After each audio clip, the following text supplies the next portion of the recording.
West Coast, the East Coast, and deep in the heart of Texas, it's the Geek at Arms podcast with Brian, Mike, and James.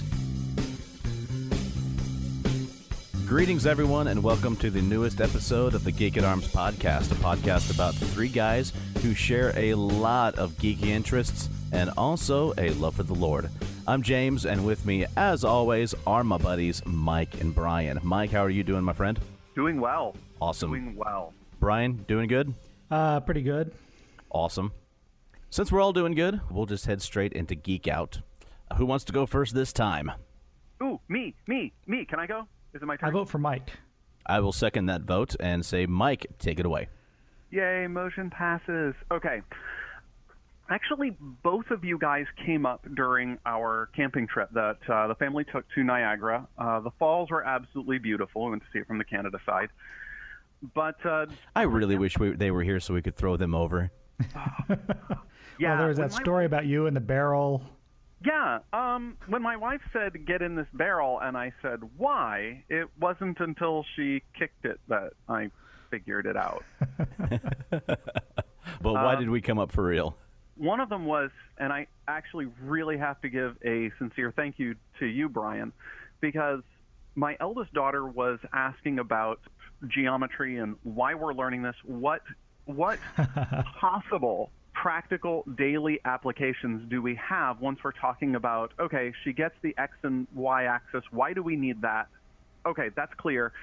But when are you ever going to see the practical applications of studying anything on the Z axis? And I said, thinking immediately of you, Brian, well, do you like special effects? Because you watch them on TV all the time. And really just the ability to say, look, here are the applications that you see that you don't understand. And I started with some of the science fiction that she loves and saying, look, none of this would be possible if it wasn't for the fact that we have people that are studying this type of geometry. And I didn't go on into the complex matrices that you mentioned a few episodes back. But I thought of them. You could even go a little bit further because I usually work on at least 5 dimensions in 3D, actually. Now you have me curious. Do you actually want an explanation of that? Yes, please. It's my Geek Out, and I want to put the spotlight on you. Do tell. I'm fascinated. Okay, so you've got your 3-dimensional space, and you can understand that. You say, suppose you've got a room, and you can say, okay, this axis is my X, and then up is Y, and then toward the back wall is Z. Now, suppose you have a piece of paper in that room, and you want to describe the information that's on the paper. Now, you can give it its 3-dimensional coordinates. You can find out where the paper is in that room. But when you want to start describing the surface of the paper, you need another set of axes. So we call those U and V, and that's what's used for texturing. And then if you've got some 3-dimensional textures, procedural, noise, and that kind of thing, you can even add a 3rd dimension to the U's and V's, W. So in a given 3D scene that you see in a movie, there's already at least 6 geometric axes present. Oh my gosh, like Geek at Arms podcast peering into the 6th dimension. we just came up with our new tagline. I can start talking about the representation of the image and add 4 more dimensions because you've got the red, the green, the blue, and the alpha channel, and those can be expressed as geometric dimensions also. That is absolutely fascinating. Never thought I would be so intrigued in recording my own podcast. But if we go much faster, we're going to hit ludicrous speed. Right. We've already gone plaid. So yeah, thanks for allowing me a quick comeback to saying, well, no, this is why these levels of geometry are important. And as she keeps on going and saying, okay, now why is this important? I already have the work front loaded as to, well, no, we need this too. Yeah, and you can tell her that I regret dropping out of my linear algebra class in college because I found out that I need that too. I have no such regrets. Something that I don't advertise except, on the internet is that I actually failed calculus. Oh, I failed calculus 3 times. Well, now I don't feel so bad. There you go. It was mostly because I was too busy in the student center playing Magic the Gathering. that might be another show episode where we talk about when are you being a good friend when you shut somebody out of your gaming group? Because yeah, I've broken the fourth wall on one of my RPG sessions once when somebody wasn't doing homework. But James, you came up as well, and that was we were really buckling down for a really bad storm that was, I hadn't tested the tent in this level of, oh my gosh, I can't see 20 feet in front of me rain. Oh. And so I'm like, yeah, I mean, that's what we were expecting. And I'm like, you know what? I'm just gonna put down another tarp over the tent because that extra layer can't hurt. That thought was wrong, but well, that's the thing is once the winds get up so high, then the extra layer can catch wind better than the tent can. So I wound up ditching it one way or the other, but I'm like, okay. So tarp, stakes, line. Let's go to the hardware store, get some line, and I'm like, oh, this is perfect. Oh my gosh, this is great. And as I'm starting to set this up, and I'm like, this is just the perfect dimension and stretching. What kind of cord is this? It's paracord. No, so I kind of came around like, okay, useful stuff. You know what? I'll just let my tent blow away. I don't want James to be right. Now, where's that dental floss? That's right. If I loop all the zip ties together. I'm still keeping the dental floss in my survival pack, but I'm imagining Kaja and the kids in the car. You're sitting in the rain with the remains of the tent around you, huddling in the rain and the cold, staring straight ahead and mouthing, "Worth it." But yeah, I mean, the truth is that every item for its maximum properties, would I put paracord in a survival pack if I'm trying to get it to pack down smaller than a football? No, but is some going into my hatchet bag? Yeah, about 50 feet. So there you have it. You win, James. You win. Well, I'll be honest. I was a little worried where you were going to say that you were thinking about me because after Brian's mathematical theorem, I'm thinking like mine's just going to be like, oh, someone said a movie quote. I'm like, oh, James would have gotten that. No, it was when the children were saying, I wish I had something to listen to, just spoken audio with a smooth voice, just sweet as honey. Spoken word jazz with James. And like that's where it's going, is James. Aside from both of you coming up during my vacation, I have been geeking out to a couple of things. I have received many years ago the book Well Met, Renaissance Fairs, the American Counterculture, which is basically a history and sociology of Renaissance fairs. That sounds pretty cool, actually. Oh, man. It's sat on my shelf for years, and I kind of picked at it for a while, but then I finally sat down and like, no, I really want to delve into this. Well, how old is the book then? It's not very old. I think it was 2012 is the... Hold on. Let's see, I just looked it up on Amazon, and it's saying 2014. The copyright is 2012. Okay. It might have come out 2014. It has the feel of something that somebody had the level of research that this might very well have originally been somebody's doctoral thesis that they went back and redid as distribution for nonfiction. It's one of those things like, hey, James, you've been in your fair share of Renaissance fairs. And, there are a lot of things that people try to do with the Renaissance fair. They try to talk about authenticity sometimes. And I think that we all know that Renaissance fairs are not where you want to go if you really want in-depth history. Yeah, if you're looking for historical accuracy, pure medieval recreation, then going to a Renaissance fair is like going to McDonald's for a 5-star dining experience. Yeah, and it's one of those things that I'm not going to bash McDonald's when you've got 2 kids under the age of 3 and it's a rainy day, and for the love of all that is good, I need a playland, please. I mean, it's a great place to go. Seconded, absolutely. But you're going to go there for fun, for some semi-tasty food, and to just hang out and laugh for a while. Okay. That is the experience you're going to get at many Renaissance festivals. It is very faux medievalish. Be prepared for people in kilts, 16th century garb, lots of fairies, and pirates all together in a parade with bagpipes being played. And it's one of those things like you have to stop sometimes and say, why? Like, okay, I get some of the garb. I mean, some of the garb, you can put at least pieces of it in history. Mm-hmm. But really, why is it that we have all of these handmade crafts? Some of them have absolutely nothing to do with the Renaissance. Why do we have belly dancers? I mean, granted, somebody's probably doing some sort of belly dancing in the Renaissance in a different part of the world. Why do we have things like, why is this here? Why is this kind of music here? Why is this theatrical fake Elizabethan speech here?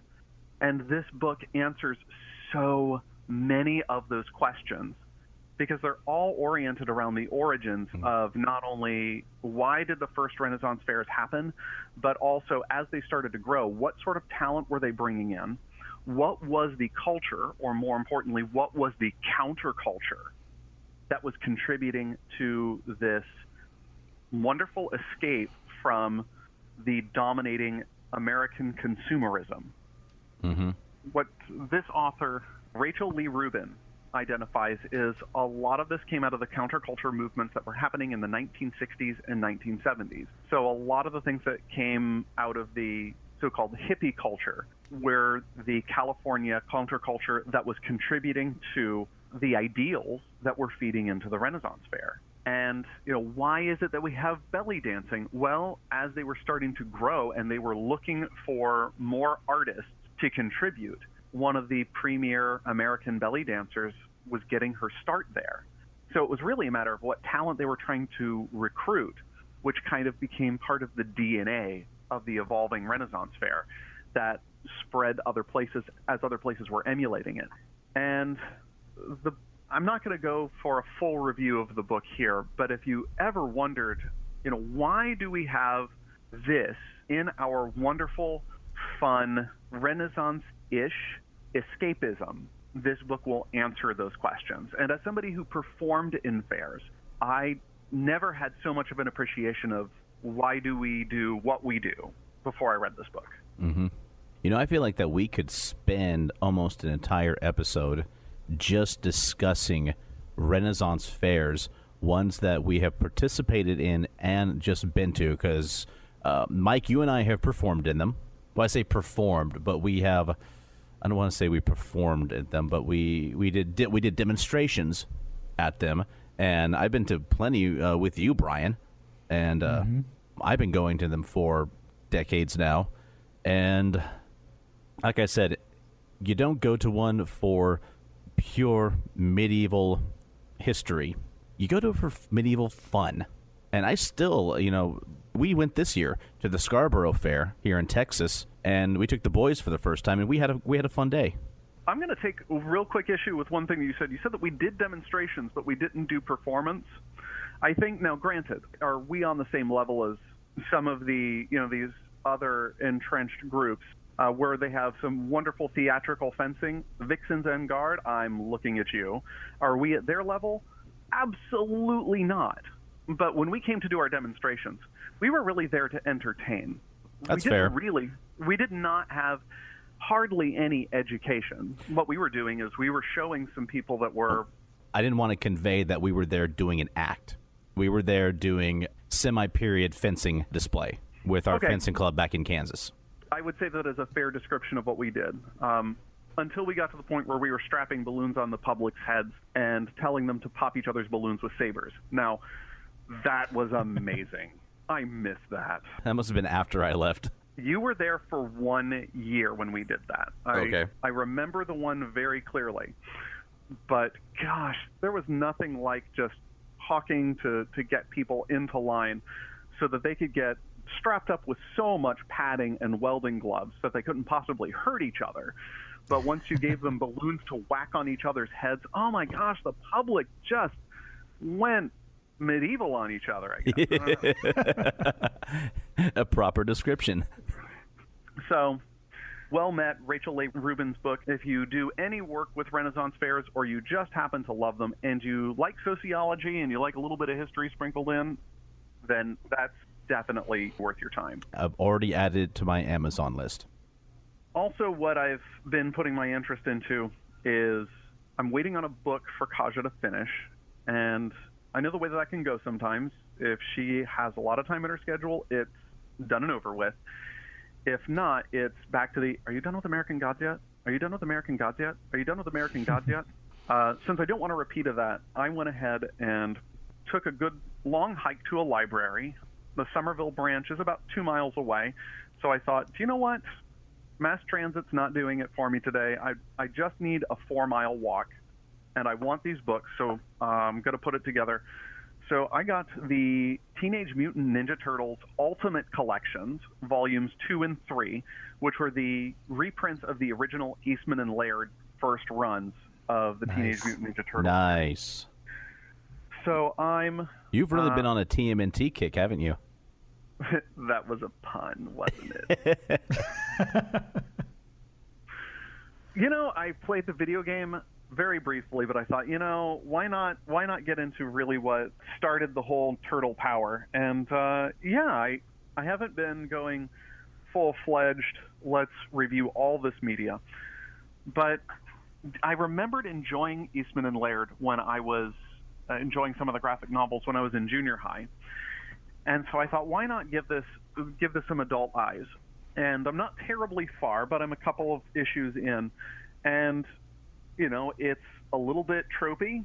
It's a little bit goofy, but that's really what it was. I mean, it was originally a satire of some of the more popular comics that were around at the time. And it's just good, enjoyable fun. I started rereading some of those a few months back. I kind of fell off. I think my Kindle tablet was malfunctioning and I couldn't download new books, and I just kind of stopped reading. But I should get back into that. I was really actually enjoying the more recent relaunch of the Ninja Turtles comic. I didn't care much for the cartoon show they were doing. I didn't like the style, but the comic was really solid. They've got some of the comic art up around Boston T stations.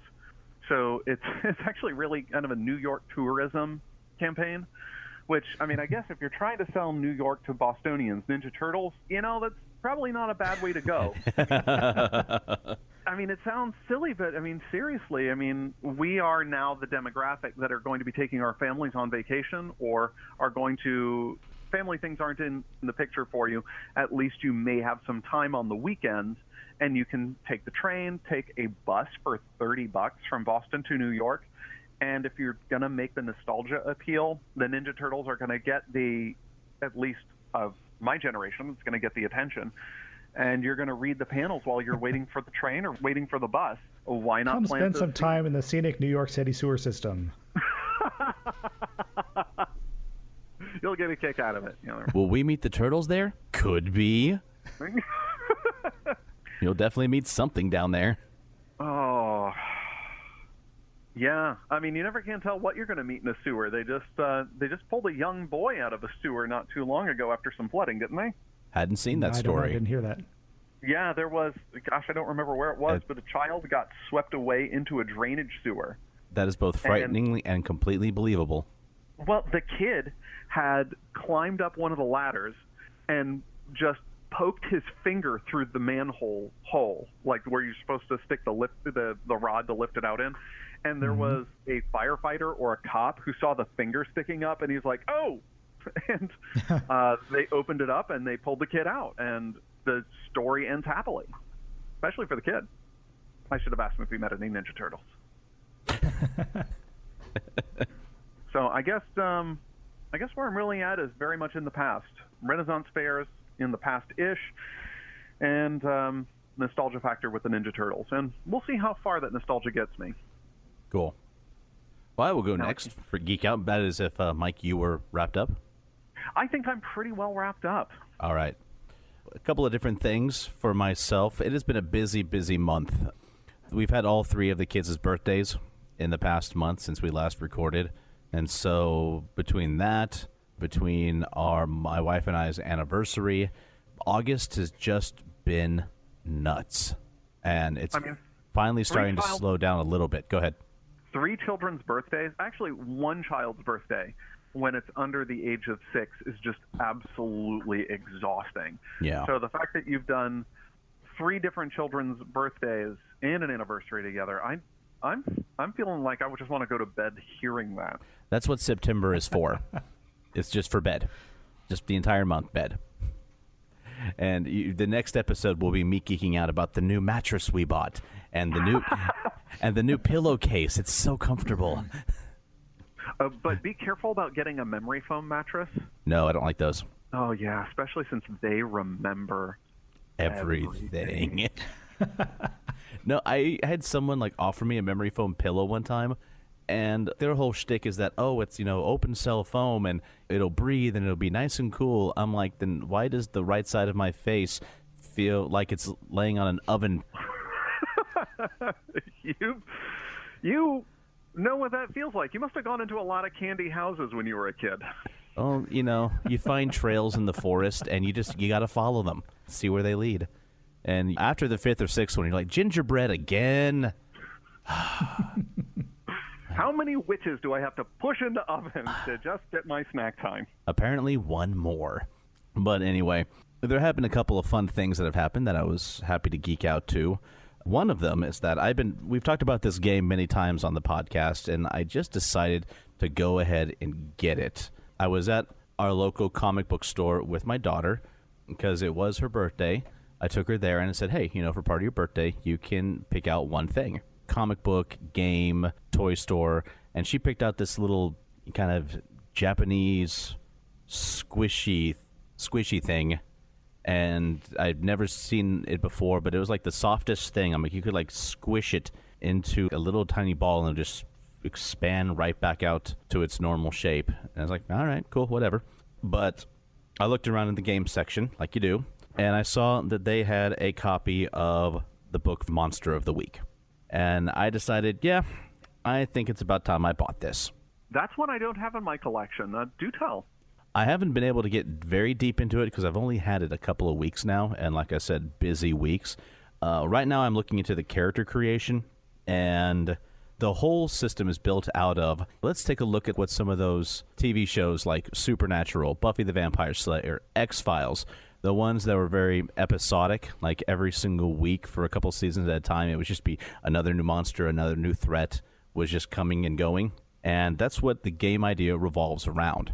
To give you an idea of it, here are some of the different character types that you create, or hunters, because you're all playing monster hunters. You've got the Chosen, who is an ordinary person who's given a destiny or special powers like Buffy. The Crooked, who is a criminal turned monster hunter. The Divine, an agent of higher power with a mission to fulfill. The Expert, the hunter who knows all about the monsters and the magic, like Giles from Buffy again. You've got the Initiate, a member of an ancient monster-slaying sect trained to fight and use magic, like the Wardens from the Dresden File books. And it goes on from that. And it gives examples of the character types, and they've got others as well. The Action Scientist, Big Game Hunter. Brian, we've had experience with those. The Luchador, the Mad Scientist, the Meddling Kid, the Snoop. And it's a very fun read. The more I'm reading, the less I'm wanting to run a game, the more I'm just wanting to play it. But because Right. I'm the only one around who has it, if I want an experience with it, I'm probably going to have to run the game. It sounds like they've got a real embrace of those narrative tropes. Mm-hmm. And it's one of those things I don't say that as a critique. I mean, tropes work in role-playing games because we're so familiar with them. We're not entertained by watching it. We're actually doing what we've seen in our media. So it sounds like that just has some wonderful, goofy, fun time. It does. It's very much along the lines of like comedy, action, horror, RPG. It's meant to be run for 3 to 5 people, and it tells you this book contains everything you need to tackle Bigfoot, a chupacabra, and I thought you had this book, Mike. No, I actually don't, but I'm thinking that maybe I should. There's resources for it online as well. As I read more and maybe even get a campaign together, I will keep you and listeners informed. But, you said that you really want to play, but you really kind of seem to have the basics here. Since it's so episodic, if you wanted to get a group together, volunteer to GM the first 5, 6, 8 sessions and then say, hey, can we take turns inventing the monster of the week and take turns GMing once you get some experience under your belt? I mean, it sounds like it's just ripe for that style of play. That's a very good idea. That's one I might bring up, because I would love to be a character in it. The problem is choosing which one. Well, how is character death handled? Because it sounds like you might have other options. I haven't gotten to that part yet, but this is an episodic style of game, so if my character dies, that's okay. A couple of episodes later, his brother comes into the scene. His twin brother, who mysteriously has a different accent. Yep, and somehow is already all up to speed on what's been happening. So yeah, Monster of the Week, check that out. Another book that I bought, speaking of medieval history, I realized it had been a long time since I had looked into any information about the Knights Templar. Oh, yeah, a lot more research that's been going on since the, 1970s. Yeah. My first exposure to them was like my sophomore, junior year in high school when I did a research paper about them. And I just got to thinking that, I just want to read some more. So I didn't look too hard. It was more of a passing thought. But then I was at our local half-price bookstore. I always pass through the history section, just as a matter of course. And I saw they had a copy of A Brief History of the Knights Templar by Helen Nicholson. And this came out, it's not horribly. It was first published in 2001, but then she did an updated edition in 2010. I got it for like $5. So, well, you can't go wrong with that. Nope, and I'm enjoying it so far. I'm only on page 15, but I'm enjoying it, and it's history. And every once in a while in the SCA, when I would do heavy fighting, I would wear a Templar's surcoat. That's in memory of a dear friend of mine who, when I joined the SCA, he was joining it at around the same time. And we were both doing heavy fighting together. We both created, along with a couple of others, a household. This was when I was living in San Antonio. And he played as a Templar, a Spanish Templar. Out of all of us, he was definitely the best fighter. And we all thought that this is the one guy, he's going to be a knight one day. And he passed away about 6 years ago. Oh, I'm sorry. Thank you. And so to remember him, whenever I fight heavy, I wear a Templar's surcoat. There's a couple of different styles. Those who were of a nobility or were actually knighted would wear white with the red cross, white to signify purity, and in the red to signify martyrdom. Those of lower status who entered, and those who just achieved the rank of like sergeants, would wear a black tunic or surcoat with a red cross, and that's what I wear. So as you got into the upper echelons, would you participate in any dark rituals? I haven't gotten that far yet, and who knows? And so, well, that's the thing, is that it takes until you amass a certain amount of wealth and then move some of your political influence away from France before the dark ritual accusations actually start flowing. Well, I need to wait until my daughter's a little bit older so I can marry her off for a political alliance, and then we'll see where that gets me. I wish you the best of luck. I wish for her a better father, but, So it seems to be a good book. I checked out some reviews for it after I bought it because I thought for $5 I'm just going to grab it. And the reviews for it are pretty good. So are there better sources out there? Probably, but this one's not too bad. Well, I mean, at the worst, what you're going to get is a basis, and then, fine, read the critiques and see what other historians have to say about what holes this historian left. So for $5, you just can't go wrong. Not really. Unless it was the pop-up book of the Knights Templar. But then $5 was well spent for a whole different reason. Although, yeah, I think you could go wrong for $5 if it was Dan Brown and the Knights Templar. Agreed. So those have been the two books I bought recently. What else? News on the Destiny front, video game I play off and on with friends online. Very soon, the next big, huge DLC is going to hit, and that is Destiny Forsaken. And it's really going to shake up the game. One of the more interesting paths they're choosing plot-wise is that they are, and this is not going to be any spoilers because the trailers have been out for quite a few months now and everyone knows already, but the game is going to be killing off the character of Cade Six, which is voiced by Nathan Fillion. I actually did not know that. that's an interesting choice because he's definitely been the most popular character in the game. And the trailer and they even released a couple of weeks ago this 8-minute cinematic, which shows his last battle leading up to the moment of his death. And it's kind of heartrending. And they have confirmed, even though it hasn't actually showed him dying in the video, the sources at Bungie have confirmed, yeah, he's going to die. Maybe Nathan Fillion isn't aware that you can't get an Emmy for video game acting. I wonder if there is an award for video game acting. Is there? Surely there is. I mean, there's got to be. Voice acting awards. Yeah, I think that maybe the Geek at Arms could carve out their niche if this is... See, there's the Annie Awards. All right, well, then we won't duplicate their thing. Fine, I guess we won't do it then. But that's the only reason.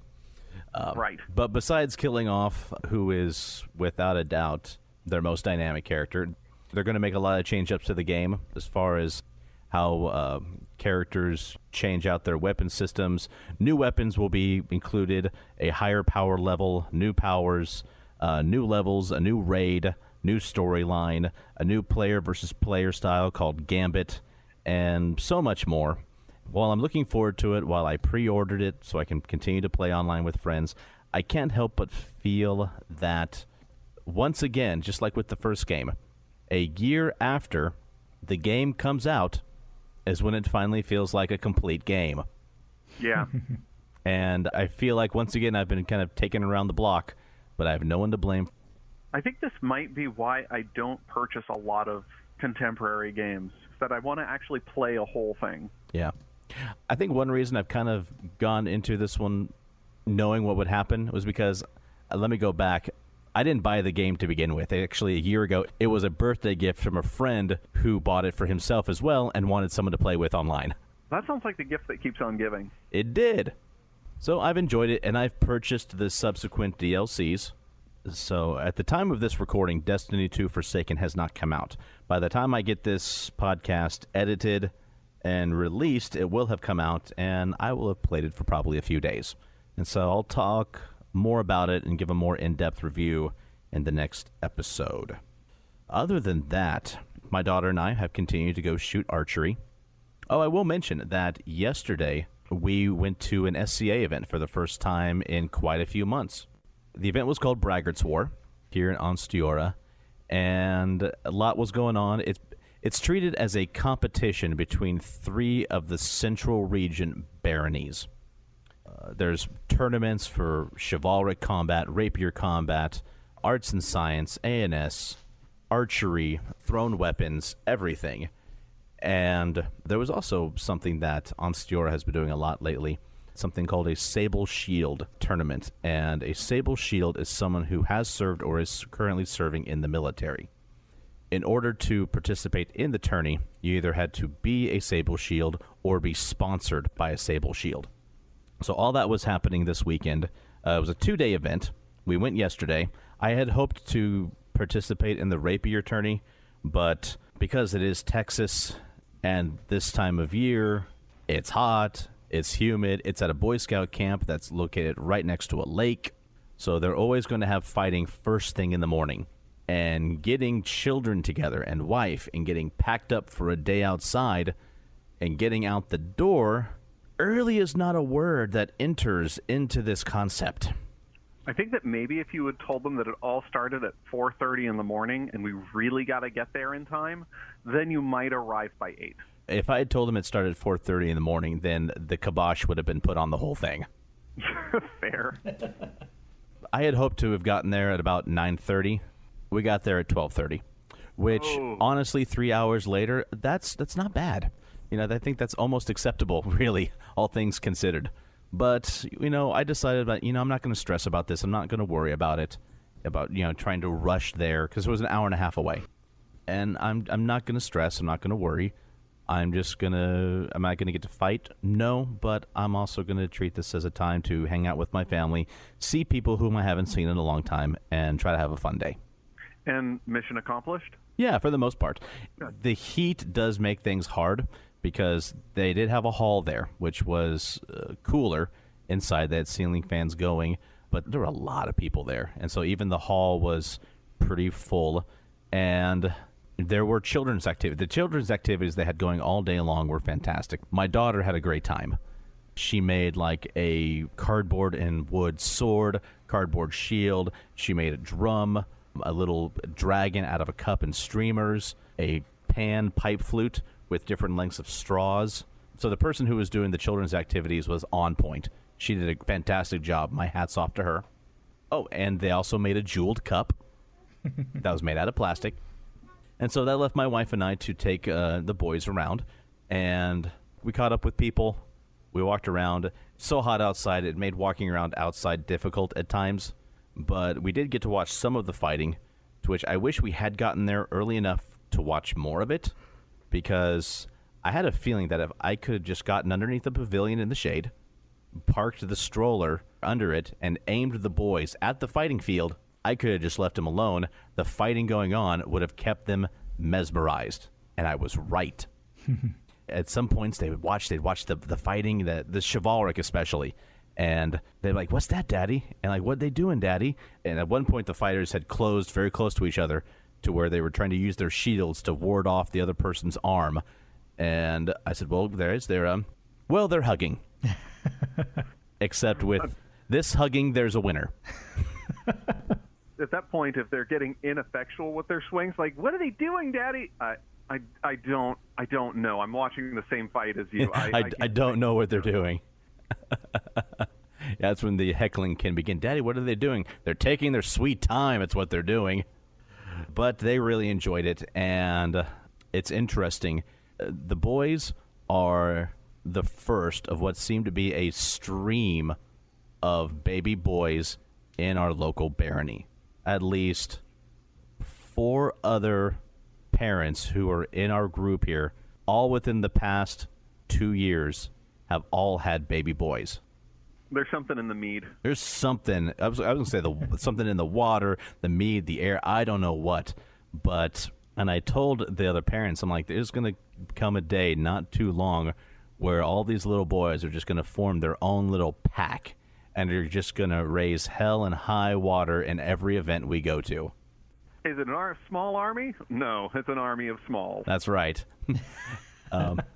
One reason we did want to go, though, was that yesterday was also an investiture for our barony.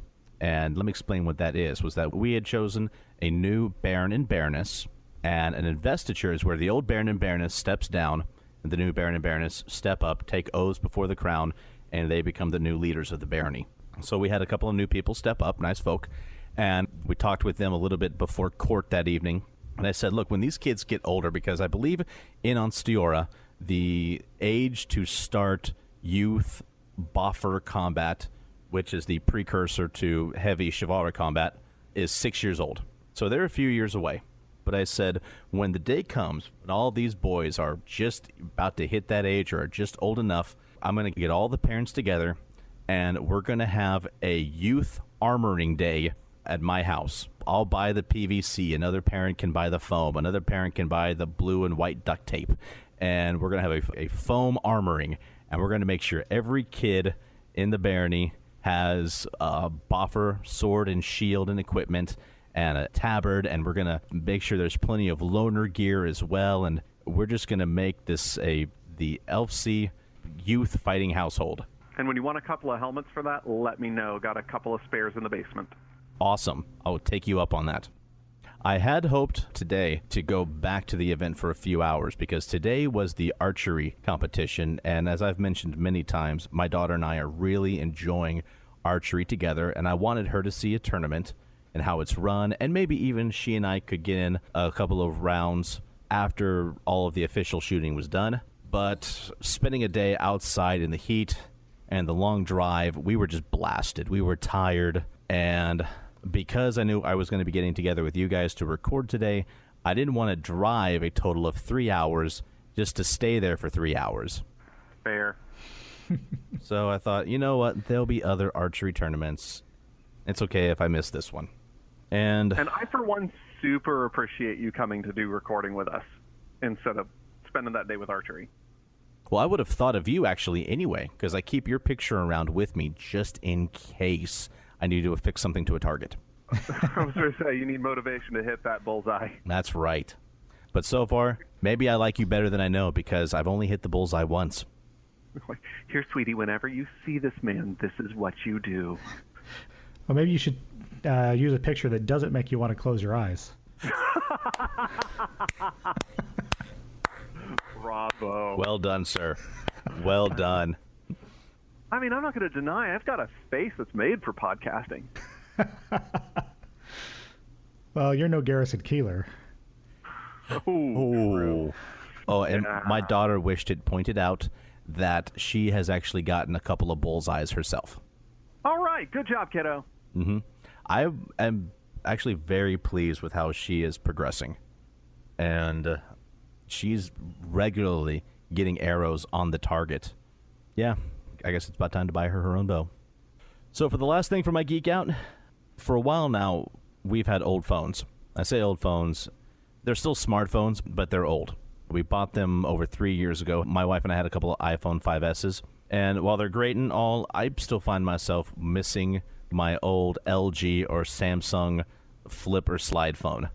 My, not smartphone, but my, dumb phone or basic phone or mundane phone, whatever you want to call it. I miss those because I liked not having a smartphone around to distract me. But especially with kids, it made sense to have a smartphone. And I was fine holding onto my 5S for as long as possible until I noticed that the screen was popping out the front in a couple of places where it shouldn't have been. And then I thought, as the week went on, I'm like, oh, that's popping out further and further. I can see inside my phone now. Yeah, so it was time for a new phone. Yeah, especially when you have components that are swelling, like especially if you have, I don't know, say a battery that's swelling, that is potentially not good. No. So we went to the store, and we're not like iPhone purists or Apple fan people. Yeah, we're not iPhone, Apple fanatics. Apple, Samsung, whatever. We happen to have iPhones because that's just what we happened to get the first time around. And I thought for simplicity's sake, we'll stick with it. So we ended up getting a pair of iPhone 8s. And I'll admit, it's a pretty cool little piece of technology. Actually, it's not so little. This thing is like a good quarter the size bigger than my old phone. And it's neat. I will give it that. The biggest pain, though, has been, and anyone with a new cell phone can commiserate, transferring everything from the old one to the new one. I miss the old... That is absolutely no fun. Yeah, I miss the old days where you could just give them your old phone. They would plug it in to a cord, plug the new phone in. A couple of minutes later, all your contacts, all your junk's downloaded, and you're done. And just to transfer my contacts, I had to download a transfer app on my old phone, download the transfer app on the new phone, go through a whole process, photograph a QR code, because that's still a thing, and then it started doing it, and I'm like, this just seems... What happened to the cords? What? Well, I was about to say, at least they didn't make you buy a proprietary $80 cable for it. Yeah, that's the truth. Thankfully, all of the cables that worked on our 5S still work on the 8. And really? Same charging cable. I thought they had changed that. Maybe they did that for like a 7 or something. I think it was from the 4 to the 5. Ah. Because we used to have a 4. The iPhone 4S was like our first smartphone. And one cool thing about this one, the 8, is that it does have that wireless charging capability. Where you can just set it on top of like a little pad, and the pad will charge it without having to plug anything in. I'm going to be honest, I have no idea how that works. I think it's awesome. I think it's cool, but... Magnets. It's aliens. Aliens and magnets. Actually, microwave radiation, low level, which is why you can charge your phone in the microwave. At least that's I choose not to believe you, Mike. I think you really shouldn't, but this is a public service announcement. Don't listen to anybody on the internet that tells you to charge your phone in the microwave. It will break it every time. That's right. Instead, the proper way to do it is by putting it in the toaster. It's already built so you can charge 2 phones at a time. Just make sure that you turn the knob all the way to the right so you can get a full charge. It's so obvious. I mean, when I charge my phone, it gets warm. Hence, warming the phone up charges it, right? That's sound logic. That's right. So you can tell it's sound logic because I used the word hence. I have an English degree, and I can confirm that he is correct. I used to teach philosophy, and I know why that syllogism goes wrong, but I'm still going to tell you that that's correct. And that will wrap up my Geek Out. What about you, Brian? What have you been up to? What have I been up to? Well, I guess I'll give you my reading list first. I recently read The Rise and Fall of D.O.D.O. That's an acronym, D.O.D.O., which is a really fun, interesting, what's the word? Epistolary time travel story. Okay. Interesting. And I won't say too much about it in case anybody decides to read it, because the experience of reading it is more fun than hearing someone describe it. But it's a good story. Interesting blend of science fiction, quantum science, and witchcraft. Interesting. And I read one of the books in the Brother Cadfael series. James, you're familiar with those, I know. Yeah. Oh, yes. I read A Morbid Taste for Bones in my undergrad. Oh, yeah? Yeah, it had been a while since I read one, so I picked up St. Peter's Fair kind of on a whim, and another good read. And well-researched enough. Yeah, it really is. Yeah. The author is a linguist, I think. Linguist scholar is what her Wikipedia profile says. That would make sense. And I picked up the confusingly titled second book in the Lensman series entitled The First Lensman. Oh, geez. Yeah, when I started reading that, I was really confused. Like, is this the book I want? Because the next one's called The First Lensman. Is that really book two? The third book in the 4-book cycle is called The Last Lensman. Right. And then the one after that is called The Lensman X. Anyway, so that's been another enjoyable read. That's I think was published in the 50s or the 40s. So you can get it really cheap these days. I think it's $1 on Amazon. So that's been my reading. Oh, and of course, Green Arrow comic books, because I'm always reading those. Of course.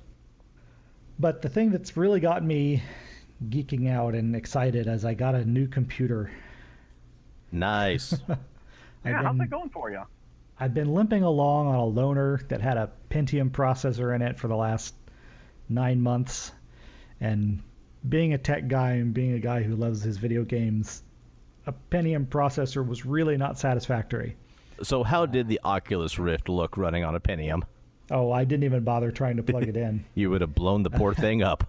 Well, yeah, how would you run a marathon with only 3 toes hastily glued to your thigh in lieu of the rest of your leg? That's about how it would work. And my video gaming the last couple of months has been Spore, because I never played that the first time around, and I figured, that's 10 years old now. I should give that a try. I honestly don't know what the hype was about that. It's not really a very good game. It's more like it's 4 or 5 not very good games kind of squashed together that makes an adequate game. But it was all I had, so I played it. But now that I've got this new thing, and I can plug my Oculus Rift into it and get back into the fun of VR, I am finding it doesn't have quite enough ports on it, so I can't play Elite Dangerous, because the Oculus takes 3 USB ports, and my flight stick and throttle takes 2 USB ports, and I only have 4. So I need to buy a hub so that I can play that game again. See, Elite Dangerous is one that I've been curious about. They've got it out for the Xbox, and I'm like, that looks like fun. I just don't know. But I imagine playing it on the Oculus Rift would be a whole nother experience. Oh, yeah. It's transformative on the Rift. In terms of gameplay, it's not really all that great. I mean, it gets old pretty fast, although I haven't played the expansions that they've released. I think there's 2. There might only be 1. But when I was playing it the first time around, it's like, okay, well, you can do freight runs across the galaxy, and okay, yeah, space trucking, that gets boring eventually. So I'll go and I'll do some bounty hunting. For you, maybe. Yeah. I'll do some bounty hunting in a asteroid field, and that's fun for a while, and then you realize it's all procedurally generated, and so you get the same thing over and over and over again. So I kind of put it away for a while, and then I got the Oculus Rift, and I put that on, and I jumped into it, and I'm like, oh my goodness, this is so much better. Unfortunately, at that point, I was on my big trek to the black hole at the center of the galaxy, and I hadn't played for several months, and I couldn't remember any of my controls, and I was terrified because I had all of the wealth that I had gathered wrapped up in this one spaceship, and I am tens of thousands of light years away from the nearest space station. So I was just afraid I was going to make a mistake. Yeah, I was like, if I hit the wrong button, I'm going to accelerate at light speed into a star, and everything will be lost. To a supernova, and that adventure trip real quick, wasn't it? Nicely done. Indeed. So, and I even after I got the Oculus Rift installed, and it was like, it's something like it took me 4 or 5 weeks to jump out that far. And it's taking me a similar amount of time to get back. And I was like, I was almost there when my other computer went kaput. And I was like, and now I'm going to be in the same situation where it's like, I don't remember what any of these buttons and switches. I have 96 buttons on my flight stick. You don't do things halfway, do you? No, I don't. I had a flight stick for the first X-Wing game back when that came out on PC. It had like 3 buttons. Same here. Okay, I exaggerated a little bit. It has 32 buttons and switches, but it's also got a multi-selector switch so that you can set 3 different things to each button. Okay. So 96 different functions at the thing. Yeah. And 18 analog axes. So there are countries out there who have actual jets. Their cockpits are not that intricate. So when I'm saying I don't remember what all the controls do, you can see why there's a lot of controls to remember. And if I get lucky, the switch I accidentally flip will just deploy my landing gear or turn on a light, but it might activate my hyperdrive. I just never know. This button either makes me land on the planet or it reverses the polarity of the antimatter chamber blowing me up. Why there's a button for that, I don't know. Don't worry, you'll never be able to eject the core when you really need to. Yeah. Other than that, I've been binging the DC television universe lately. I felt kind of behind at some point, and I wasn't up to speed on Arrow, which I really like. And then the new season's coming. I'm like, oh, I should catch up, and I should rewatch all the episodes that I missed. I was like, why do that when I can start at the beginning and I watch 5 shows simultaneously in broadcast order? I bit off a little more than I thought that I had. Just like you've got, it all started with Arrow, and then they spun off on The Flash, and then they went ahead and they absorbed Supergirl into that, and then NBC had Constantine, and that's part of the continuity, and then let's see, they spun it off again into Legends of Tomorrow. There was another one too. Black Lightning, which hasn't officially crossed over with any yet, but I know they're going to because it's all on the CW. Yeah. Was Constantine any good? I really, really wanted to like it. The writing was not great. The guy they had playing John Constantine, Matt Ryan, is perfect in the role. I never bought Keanu Reeves as John Constantine. That just didn't work. It feels like that they're just trying so hard to make Constantine a success or to get it on the air either in movie or TV format. And the movie was meh. If they handled it respectfully, it would be awesome. But it's like, I don't know. They tried to make it a little. They should have either embraced the campiness or tried not to make it campy. Instead of, they fell somewhere in between. Oh, okay. And it didn't work for me. Yeah. Well, they should have used paracord. Right. Wow. So it's like, the idea was great, and I really love Matt Ryan as Constantine. He is completely correct casting, but the writing just fell down. It was not good. Gotcha. His appearances on Arrow and Legends of Tomorrow, though, as a guest star, he's awesome. But anyway, I'm into the last season of all of that, and I think I'm going to make it through before the new season starts, at which point I will have only 4 shows simultaneously to watch, hopefully. And they'll only be coming once a week each. But it's been fun. And Constantine did have one fun thing. Do you remember, James, that Unknown Armies campaign in which you talked a local sheriff or something into murdering a suspect because you believed he wasn't going to get a real trial? No, but that sounds like something I would do. I do remember in our Middle Earth campaign, we figured out that a member of an acting troupe was the bad guy. And so as the group bard, I finagled my way into the acting troupe, and I improv'd my way through a scene and killed the guy on stage in front of an audience and made it seem like it was all part of the play. That was awesome. There was this particular scene in which it was, I think, an introductory scene for your character. It was just you and me, and you had tracked the criminal to his home and managed to capture him, and then the local police came. You were playing a U.S. Marshal, I believe. Yes. And then the local law enforcement arrived, and you were like, I put it into your head, this guy's going to get off on this because the local court system is corrupt. And so I was hoping that you would be the one to off him. But you talked this other guy into doing it. And that scene was in an episode of Constantine. I'm like, I feel like I've seen this before. Proof, once again, that Hollywood is listening in on our lives. And at some point, it's all going to be part of a TV show or a cartoon. That's right. I've been thinking about my life, and I would not watch that show. Well, I don't know. Just based on your out-of-context posts on Facebook, it sounds pretty entertaining to me. Oh, God. What am I going to put up today? Yeah. You know, I think that's really why I do things like that. I mean, I pull things completely out of their context because I'm just listening, because I absolutely love the juxtaposition of absurdity that we see in mundane life. And really, something about observing life's absurdities, pointing them out for what they are, just makes life just a little bit better. I agree. So I think that's all I had to say about Geeking Out. One final thing that I forgot to mention earlier, and I feel ashamed that I forgot to mention it. We talked about podcasts in the last episode, and Mike, you talked about the podcast, The Thrilling Adventure Hour. Yes.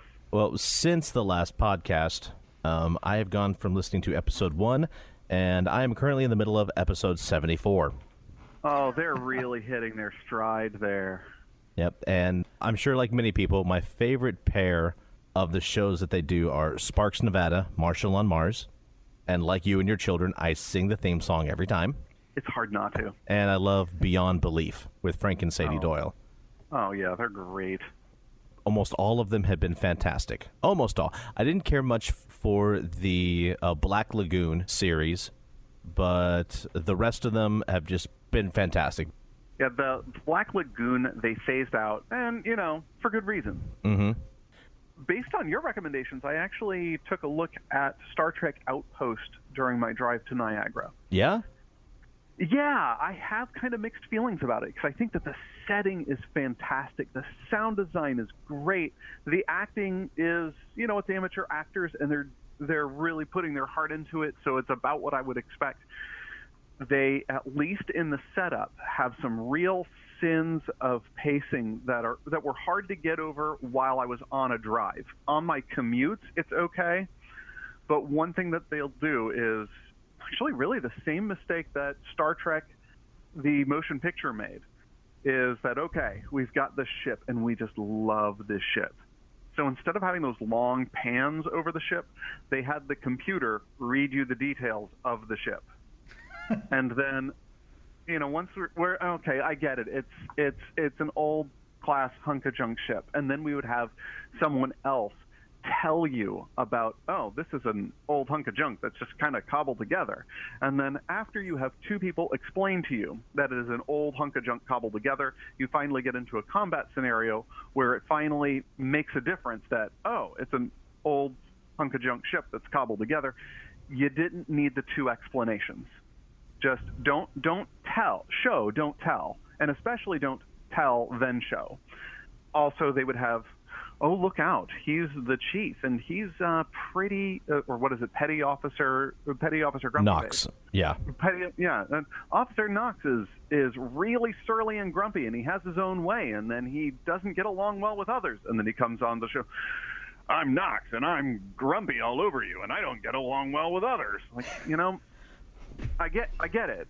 You didn't have to give me the character rundown before you introduced me to the character to show me everything that you were going to explain. Once it got past the first 4 or 5 episodes, it really started to create some very interesting scenarios that it was into. But I think that the reason why they're going to win those awards is apparent, because they have wonderful setting. And I think that somewhere along the way they're going to learn how to write. Think about it, though. The fact that it's taking them a while to find their stride is very Star Trek of them. when you think about it, and you draw the parallels between that and many of the TV shows, especially The Next Generation, at some point Riker will get his beard, and the writing will improve, and it'll be a lot better. I believe it, and I'm sticking with it. I'm not going to say that the first few episodes aren't worth it to get there. But I also think, what was our test episode like? And I'm like, I do not want to listen to the Geek at Arms episode 0 again. Okay, on to the heart of our show. We are going to be taking a look at another retro review of a science fiction film. And this time we decided on was it 1977? 1978? 1977. Like We're going to be looking at the 1977 science fiction classic Close Encounters of the Third Kind. Just a few months after Star Wars was released, we have Steven Spielberg's now critical and financial success dealing with humanity's encounter with extraterrestrials. The first thing I guess we have to call attention to is that if you try to go and watch this show, it's hard to know which one you're going to be watching, because they have the original theatrical release. There is a special edition re-release, which came out actually a short while after the original, and then there is the director's cut. So I guess since we didn't organize this ahead of time, which one did you guys watch? Well, I watched the director's cut because I wanted to get as close to Spielberg's ideal movie as I could get. I ended up watching the theatrical release because I ordered it through Amazon Video on my TV, and I saw that they had all 3 versions, the theatrical, special edition, and director's cut. And while trying to find out what made the 3 different, I accidentally purchased the theatrical release, and I thought, well, I'm not buying this movie again. Yeah, I also watched the theatrical release, and my decision really was if I really want to take a look at this with fresh eyes, what was it that the viewers were experiencing in 1977? And even though that's really kind of an artificial scenario, since it's not 1977, granted I was a child, but I've seen the film before, and also it's a different cinematic environment here in 2018. I decided to just go ahead, like we said with the Renaissance Fairs, just kind of lean into that artificiality of that reconstruction and just do it. So first impressions of this film, whichever version that you watched, what was your takeaway? Well, the thing that's always been frustrating for me with Close Encounters is I didn't understand the narrative style the first 2 times that I watched it. And this time, already being familiar with the movie and knowing, okay, this has got a weird storytelling mode to it, I tried to think about that and understand it a little bit better. And there's kind of a hidden clue to what's going on in the inclusion of the guy playing Lacombe, the French. I don't know exactly what his role was. Yeah, the French guy with the government. At first I thought that he was supposed to be some sort of expert, but I could never figure out what he's supposed to be an expert in besides being French. Right. But he was played by Francois I'm going to butcher his name because I am not French. Francois Truffaut, who was a prominent director in what they call the French New Wave. And I didn't bother actually watching any French New Wave films because I don't have the patience for that. But I read a little bit of the explanations of what that was all about and the qualities that the French New Wave has. And it had this same kind of, we're going to not necessarily tell you the story, but show you these things and the story will arise from it. And so it was a lot less like the narrative style that we see in every other movie and more quasi-fake documentary-ish, if that makes any sense. And once I understood that, I enjoyed the movie a lot more. James, first impressions? My first impression was that the sound mixing on this movie was horrible. And the sounds of the special effects and background noises versus the dialogue was just so on different levels in various scenes that I found myself constantly. It was both of ours first time seeing the movie. So we decided to wait till all the kids were in bed. And true, all the kids were in bed, doors were closed, but I still found myself constantly adjusting the volume to compensate for what was happening on the screen. Yeah, I turned on the subtitles. Huge dynamic range. Yeah. Especially in that first 30 seconds or so, you're turning it up and you're turning it up and you're turning it up. It's like, I know there's got to be audio at this point, and it turns out there is, but it's a really, really, really quiet hum. Yeah. And you get up to 70 or 80 on your TV, and the noise floor of the television is louder than the actual audio track. And for that opening scene where you've got the scientists, they're driving in the desert, and then they find the World War II era planes. For a moment I had, did I order Close Encounters of the Third Kind, but I've stumbled into an Indiana Jones movie? I kind of wonder, because Spielberg would do Raiders of the Lost Ark just 4 years later, and I'm wondering if he didn't shoot that scene. I'm like, I want to do more with this. What should I do? Well, see, they actually shot Raiders of the Lost Ark at the same time. Oh, really? No, that was a lie. Okay. You had me sold. Like, if I thought about the timeline for like half a second, I would have known that was... Anyway. But as the story progressed, it took me a minute. I'm like, okay, so we're telling this story from two parallel scenes, both with the Richard Dreyfuss's character, who I never did learn his name. He was always Roy. Richard Dreyfuss's character to me. And then the scientists. I liked the cinematography. I liked the directing. It was beautiful. Yeah. It was beautiful. I mean, it was totally a classic. I mean, I can say that it was classic Spielbergian. And he's done enough that I can say that and people automatically know what I mean.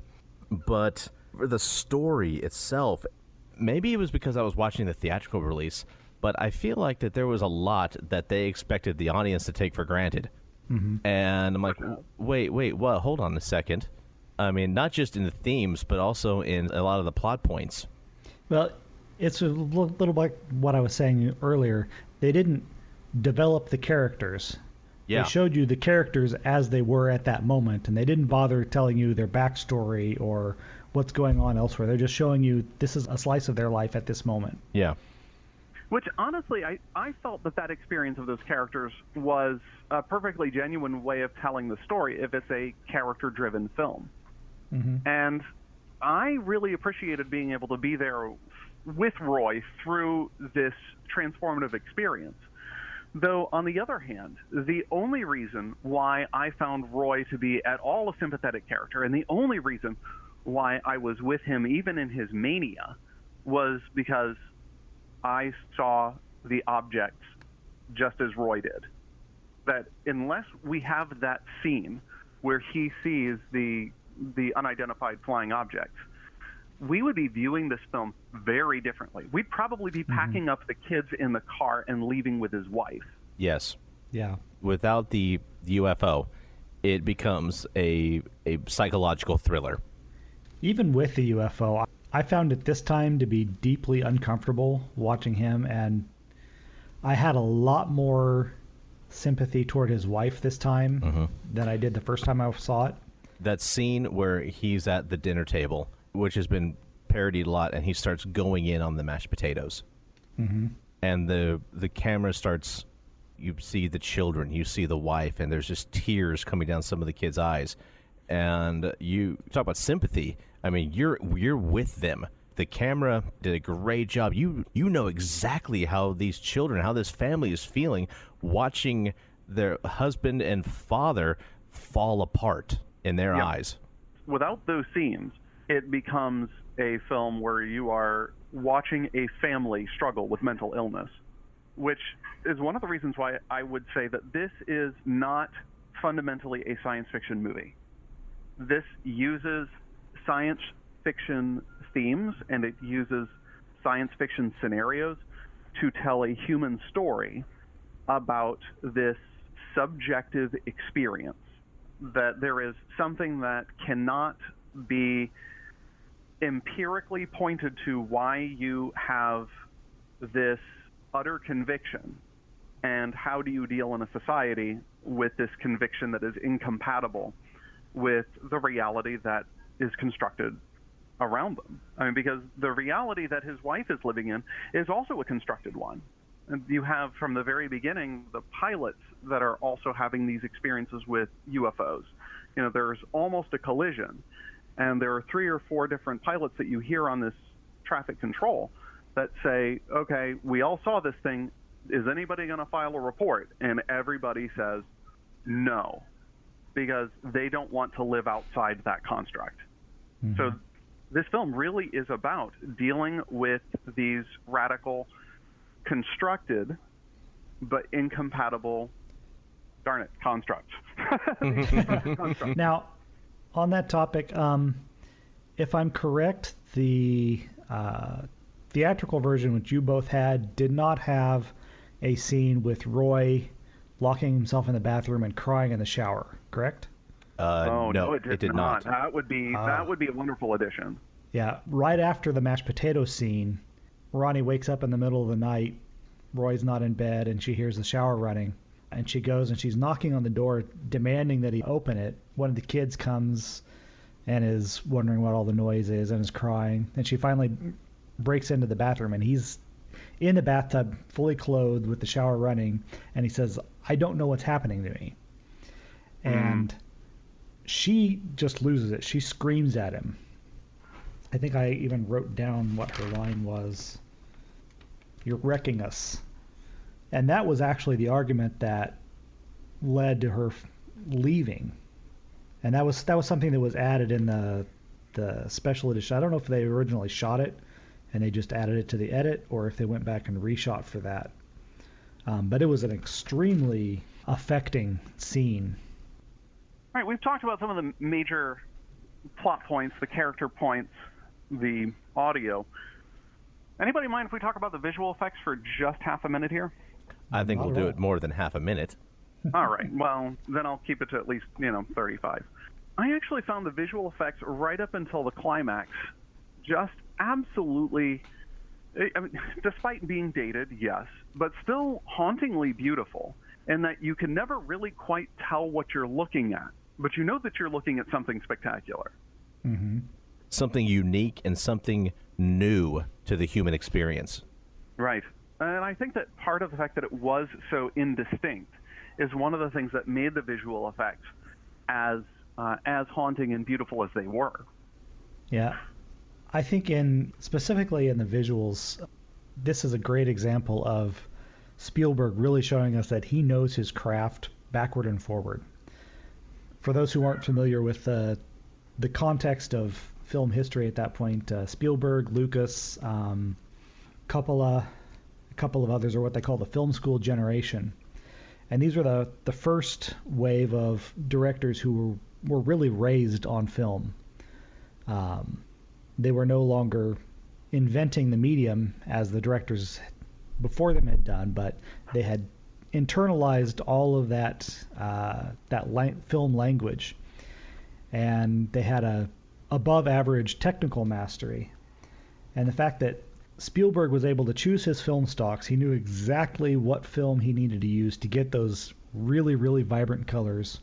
He knew the processes to use so that his primary photography wasn't going to be softened too much by going through the optical printer 5 or 6 times. He knew exactly how to get the image that he had in his head onto the screen. And that really, really shows in that you're seeing something that's unspecific, but it's still very clearly art directed. It's still very clearly exactly what Spielberg wanted to show you, and you're not seeing anything that he didn't want to show you. So what is it that makes this thing a science fiction classic? I mean, I would say this is, even though it's slower paced, it's ultimately very rewatchable today. I mean, would you agree with that as your experience? Mm-hmm. Yeah. So what is it that makes this film something that we can come back to and really call it rewatchable in 2018. Before we get to that, let me bring up one more thing, plot point wise, that kind of bothered me and also kind of confused me a little bit. And maybe this was something that I missed because of the constantly having to adjust the audio, or maybe it's something that is expounded more in the director/special edition. And that was why the aliens needed to enact some type of mental change onto Roy and these other people when they had already been abducting humans for decades. Yeah, that thing came to mind. It's like, why are you bothering to choose Roy? And why are you rejecting the other red jumpsuit people? Because you've taken pilots, a little kid, some dude over there. A Spanish conquistador, an Indian. I found myself, I wanted to pause. I didn't, but I wanted to pause at that scene of all the people coming down, from the gangplank of the ship. And you can see there's a wide array of characters coming out of this ship, lending to the belief that they've been taking people for a long time. None of them wanted to make out with the queen alien. Well, that is the central mystery of the movie. What did the UFOs want? And it isn't resolved ever. The other thing that kind of bothered me is when we first saw the red jumpsuit astronauts or whatever. First I thought, oh, these are alien specialists they're bringing in, quasi-military group who's going to take charge. But then towards the end I realized, oh, no, wait, they're prepping these people to be taken to space. Mm-hmm. And first I thought, okay, are they going to do an exchange of crew, or are they offering up these people as to go with the aliens? And my next thought was, how do they know the aliens will even take anybody? How do they know to prepare this? How did they know that the aliens would be giving back people? Because they had some clue that was going to happen, because they had that lit up board with all these missing people's photographs on it. And I feel like that this scientific, this governmental group that was there, that had built this base and had been communicating with them, that they had more knowledge that had never been given to the audience. It's like reverse dramatic irony when the characters know something that the audience doesn't. Yes. Yeah, if we actually had that information, I don't think I'd watch that show. It's one of those things that if we were clued into everything that was going on with this project, I think that probably would have made a less interesting show more than a more interesting show. And perhaps I guess that is part of what is the fundamental mystery of this movie, is that mysteries are interesting. That's fair. And what happens when people are coming out of the theater after having seen this and nobody's quite certain what to make of it, and they're having conversations about it? If you give them the answers, then they say, oh, yeah, that was neat, and the conversation is over. True. Yeah. And again, this might be one of those movies that more is revealed with repeated viewings. And honestly, I think that in the course of this conversation, I think maybe we've already answered what is it that makes this an enduring film that is ultimately watchable in 2018. And it's exactly these questions that you've raised. Yeah. One of the things that would make me want to watch it again, and something that I absolutely loved, was that this was a shining example of first contact done right. Official first contact. Because true, the aliens had been, we'll say borrowing people. We'll put a nice spin on it. We've been lending them people unknowingly for quite a while, and we figured out their keyboard extravaganza message and where they're going to land. We've built a nice base for them. The military is there, but only to keep the perimeter, to keep people out, and maybe also to keep something in. But anyway, who is there to greet the aliens? It's scientists. Science leads. Scientists and one junior year Juilliard member keyboardist.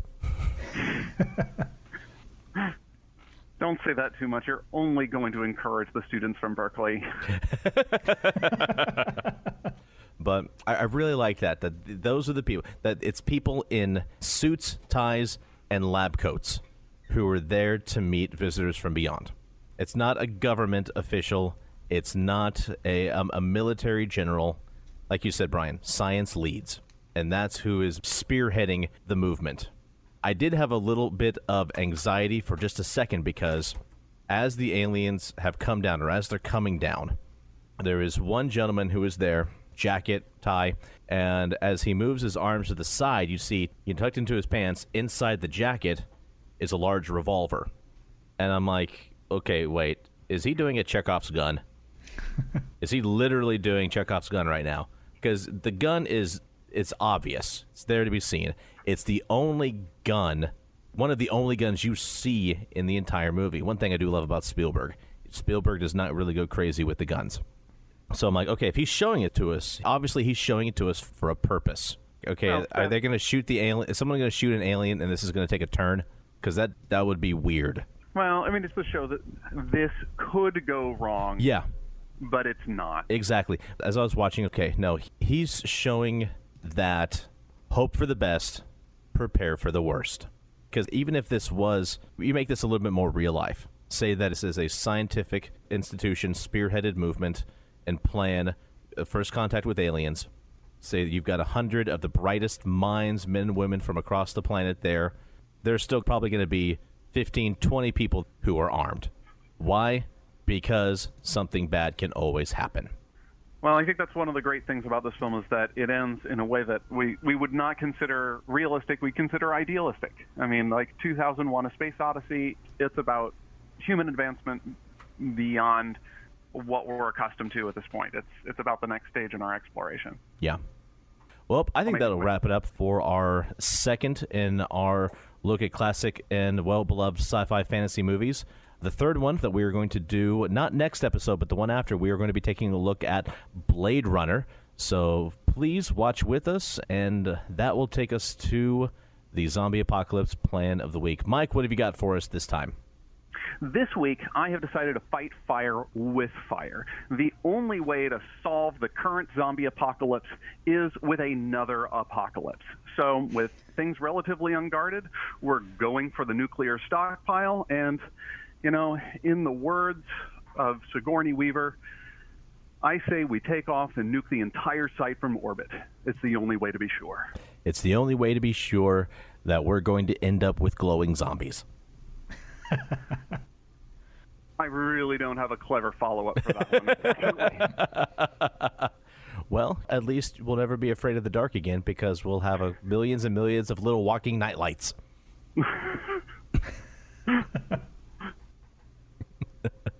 And on that note, that will wrap it up for us this episode. Thank you all for listening in. Make sure you check us out online at geekatarms.com and at facebook.com/geekatarms. Mike, where are we at on Twitter? We are at Arms Geek. I really wish it wasn't Arms Geek. That makes it sound like we work out. Yeah, find us at Arms Geek, and there we are. And if you listen to us on iTunes or through Google Play, leave us a review. Let us know how we're doing. And also is how other people find podcasts. And so, from Brian, Mike, and James, we want to say, be safe, be blessed, and be geeky. Thanks for listening to Geek at Arms. Music for this podcast was provided by Incompetech.com. For more, check us out at Facebook.com/Geek at Arms. Give us a like and maybe even subscribe to us on iTunes. That would be awesome.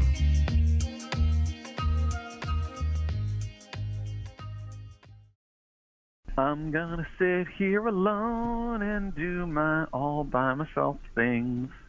The all by myself things are what I do when no one else is listening.